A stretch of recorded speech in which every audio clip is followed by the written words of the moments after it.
تھوڑی زیادہ کر لیا میں نے، میرے مولا میری جذبات کی تو لاج رکھ لے۔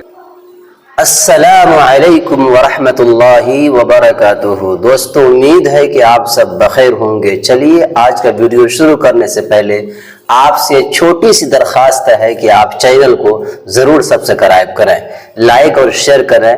چلیے آپ کا وقت ضائع کرنے سے پہلے بہتر ہے کہ ویڈیو شروع کیا جائے۔ لینا غریبی میں مدینے کا ارادہ کر لیا میں نے، غریبی میں مدینے کا ارادہ کر لیا میں نے۔ بہترین آواز کے جادوگر جناب فیاض احمد راہی صاحب سے آپ نعت نبی سن رہے تھے، طیبہ کے نگری کا چکر لگا رہے تھے۔ آئیے حضرات گرامی، جس اصل مقصد کے لیے آپ کو یہاں جمع کیا گیا ہے، آپ کو یہاں اکٹھا کیا گیا ہے، یہ خوبصورت شامیانہ، یہ خوبصورت پنڈال سجایا گیا ہے، ہم اس مقصد میں، اس اصل مقصد میں قدم بڑھاتے ہیں۔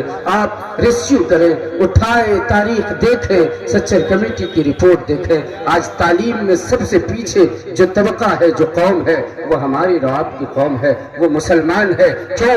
جبکہ ہماری ابتدا تو تعلیم سے ہے۔ جب غار حرا میں جناب محمد رسول اللہ صلی اللہ علیہ وسلم کے پاس حضرت جبرائیل امین تشریف لاتے ہیں تو پہلا فرمان جاری ہوتا ہے اللہ کی طرف سے، تو تعلیم کا ہوتا ہے، اقرا پڑھو۔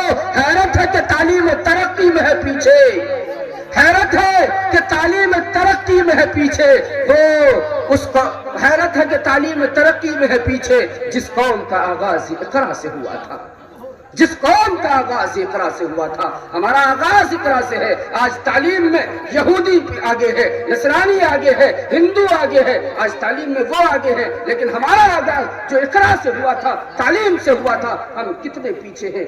آپ خود دامن کو اٹھائیے اور دیکھیے۔ میرے بھائیوں، آئیے، میں تقریر کرنے کے لیے نہیں، ہمارے درمیان ہمارے فہرست میں 8 مقررین ہیں۔